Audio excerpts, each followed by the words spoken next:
Hey, what's up guys? Nick the Informative Fisherman here on behalf of Lucky Tackle Box, and today I'm going to be introducing you to a new segment called What Would I Choose? So this is about breaking down where I'm fishing, the time of day, the conditions, the forage base, everything that is in that water. Then we're going to open up the box and you're going to see if you would pick the same two baits that I would pick for getting the most amount of catches, the most amount of bites, or the 5 biggest bites. So I'm going to choose 2 baits from here, one to get a lot of bites and one to get those bigger bites. So let me break down today's conditions of where we're fishing and what we're gonna be targeting, and then you can look at these baits with me and see if you pick the exact same ones. Then we're gonna get out here for 2 hours and we're gonna give each bait 2 segments of 30-minute. I'm gonna go one bait, next bait, back to that bait, and that bait again, and we'll see how they perform and see if my guess was slightly off, or see if we guessed it right, and see maybe you guessed it better than I did. So let's get started. Today we're gonna be fishing on my lake. It's a 20-acre community lake. About 6 to 8 feet out off of the shoreline, you're dealing with 2 to 3 foot deep, and then all of a sudden it drops into about 8 foot deep on each cove. The middle of the lake is 12 feet deep. So most of the lake is featureless, but it has chara algae, which is like a grass that grows about this tall. So it's very stringy, very algae-like on the bottom, so it's hard to drag exposed hook baits through that. Now, what I do have is sunken Christmas trees on the bottom in certain areas, and we do have this bulkhead, a wooden ledge that runs all the way around the lake that has a little bit of shade line. Our primary forage is crawfish, bluegills, crappie, and shellcracker, and juvenile bass. Now with today's conditions, it's about 90 degrees outside and the water temperature is in the upper 70s. We have about 2.5 to 3 foot of visibility, and our wind today is only about 4 to 8 miles an hour at times, so the wind is not a very dominant player. We've had steady heat conditions, not overly windy. Now, think about all that in play, that's relatively steady. Our moon phase is 50%, and the interesting part is it's coming up at about almost 1 a.m. in the morning, and it's setting about 1 p.m. in the afternoon. And what, from my experience, plays is crawfish tend to roam around a lot during the day when that moon is up during that day. Now today is July 5th, so we are on a summer bite, and we're fishing in the middle of the afternoon, the hardest time, and I know my lake has been very difficult lately. So in the summertime, we're either looking for heavy cover, heavy shade up shallow, or we're looking for deeper structures. So come and think about that. I have Christmas trees sunk out deep, and I do have boat docks surrounding my lake. So a lot of our key targets are gonna be shade under boat docks, shade up along the wall, but the fish would be visible if they were there. That doesn't mean that they won't be there. Or maybe Christmas trees out deeper, or grass out deeper. So let's take a look at the lures now that are in the June LTB Bass XL box. A live target swim bait. This is probably about 7 inches long, I'm guessing. Boot tail swim bait style. We have some big baits, some big bite baits, excuse me. Green pumpkin battle bugs. That's like a big green pumpkin crawfish imitator. Then we have the California Classic Delta Frog. We have a topwater frog. Then we have the Clear Lake Lures popper. And then we have the bootlegger lipless crankbait, rattle trap style bait right there. So let me tell you what I chose. And I'm going to start with what I didn't choose. The first thing I didn't choose was the big swim bait from Live Target. Time and place, this will kill for those big fish. Like I said, I'm looking for numbers and I'm looking for a big fish bait.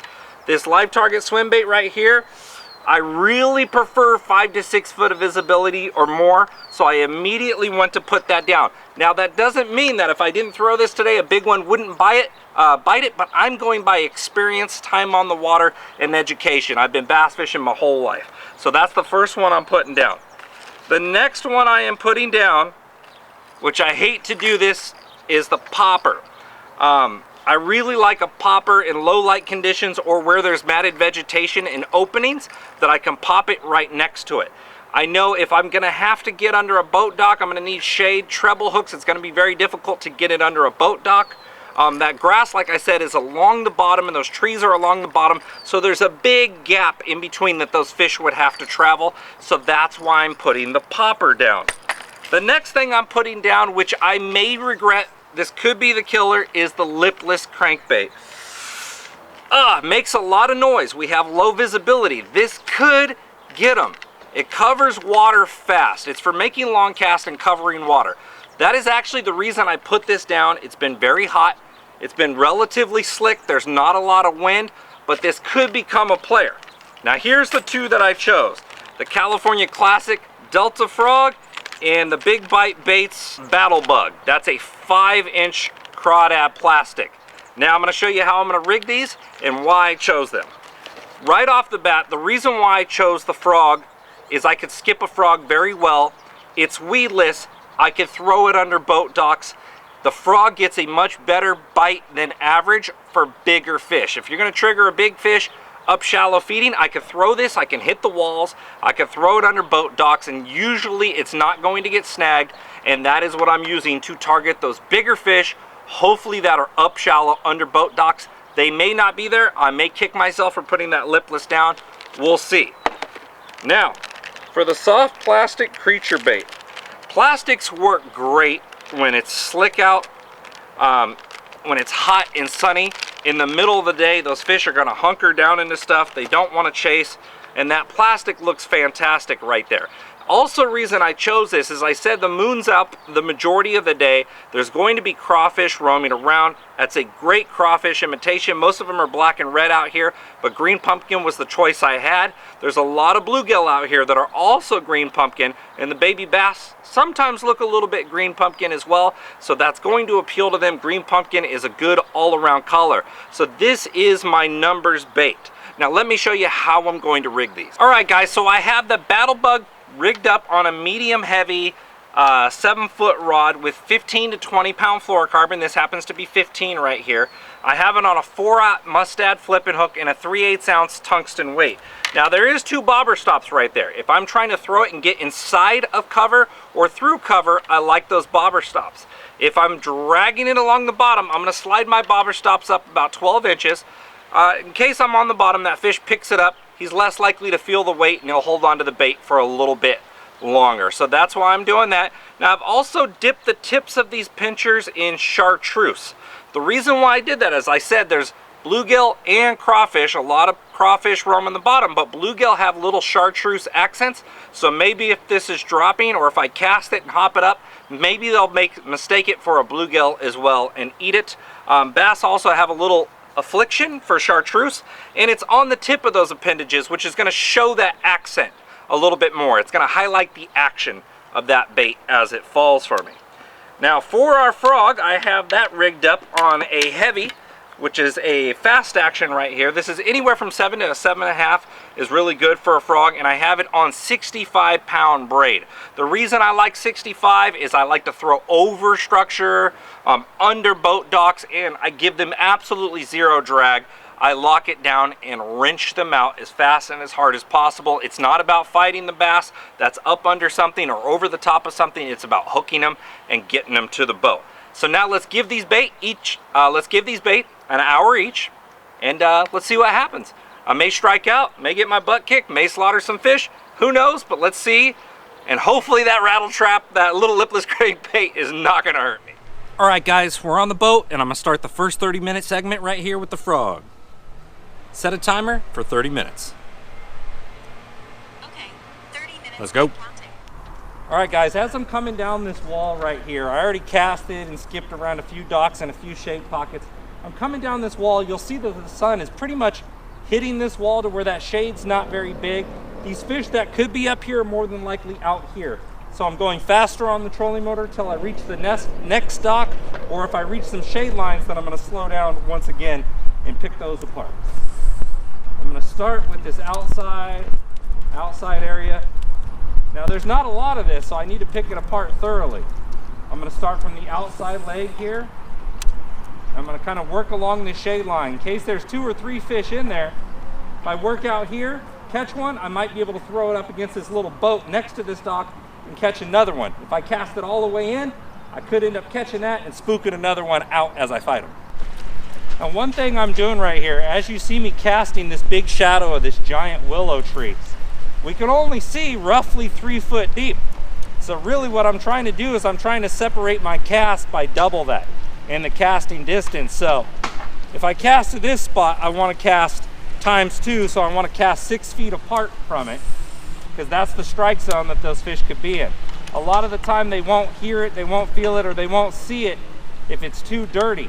So even though there could be fish in this shade line, if I throw once right down the middle and don't get bit, I may have missed 6 feet to the right or 6 feet to the left where that, oh, I just had one follow it that was 1.5 pounds.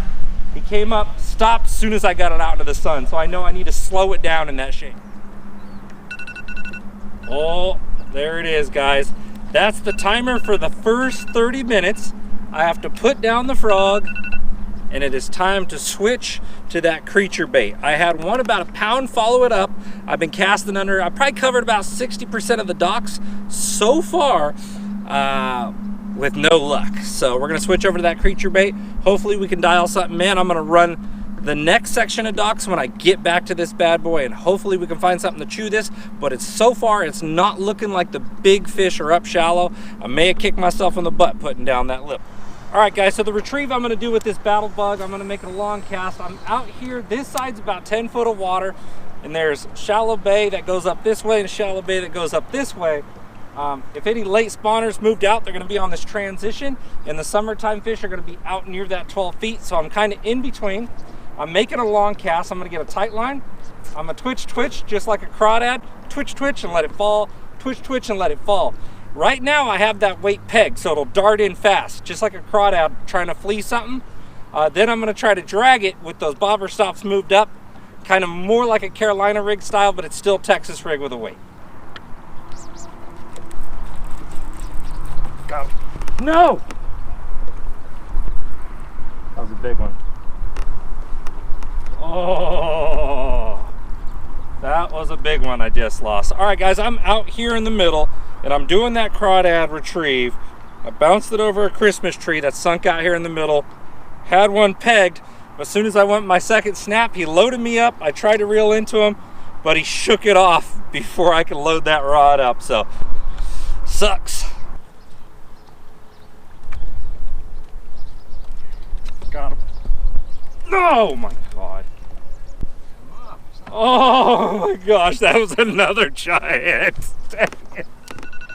Oh. And there's the timer. I lost one, missed the hook set on the other. When I started dragging, the weight felt a little bit heavy. The adjustments I can make probably for the next section when I start throwing it again is maybe drop down in weight size, or try to go weightless and let it fall down there and slowly drag it. Both bites I got clearly were reaction. The fish shook loose relatively quick. The big bite that I had on, I popped it from a Christmas tree and he clearly reacted to it. So it was a reaction strike. Whereas if I was throwing that lipless and they reacted to it, I could have possibly landed them because of the treble hooks. So I'm gonna have to make some adjustments. I'm going back to the frog now, and I'm gonna finish hitting some docks. Hopefully something has moved up in there. Otherwise, I'm gonna stick to my guns. Another one. Oh, missed a bass.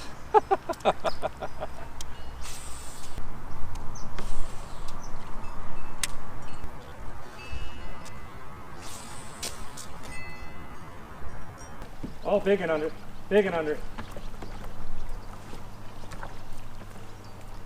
Oh, man. Come on. Okay, guys, just paralleling that visual line, like I said, I was trying to get over to this next dock and paralleling the visual line. There was one about 3 to 4 pounds. It was hard to tell. He came up under it twice. I just got 2 barely visuals, but it was a big one. Came up under it twice. Didn't need it. A reddier just hit it, but he didn't need it, which honestly makes me think, considering I've had 2 small follows, 2 1-pound follows on the frog, and one like little half-pounder strike it, makes me think right there I may have been able to catch that fish on a popper. So, partially regretting the frog when I could have done the lipless, which may have got a couple of bites, or I could have done the popper, which may have very well caught that fish right there. Who really knows? But I'm gonna stick to the frog. There's big red ears coming up biting the frog right now, so the pan fishing's gotta be good over here. But sticking it out, hopefully a big one will eat the frog. Oh. Getting my butt kicked. Time for the switch. Your timer is set. Back to the creature bait. I switched it out to a 1/4 ounce now.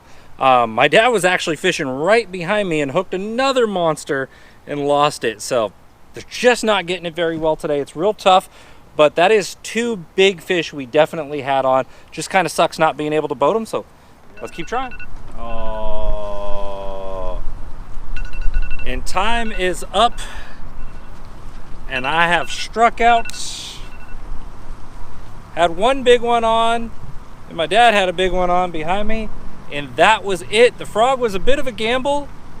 Did get one small bite on it, had 2 small follows, no big fish up shallow showed any interest in the frog. But sometimes that's it, you know, that's a kicker bait. Sometimes they're crushing it, but today I try to use it as a kicker bait and see what I can get, and just lost one on the creature bait. Got a couple more bites on it, never connected with those, so I never knew how big. The one I lost felt like it was probably over 3 or 4 pounds, but that's how it goes. That's only 2 hours, definitely on a very, very tough bite right now out here. But wanted to give it a try, show you guys how I was using it. Hopefully you learned something from it, and hopefully you click that subscribe button and follow us at Lucky Tackle Box, and follow me, Informative Fisherman, on Instagram, YouTube, and Facebook. Later, guys. Appreciate you watching.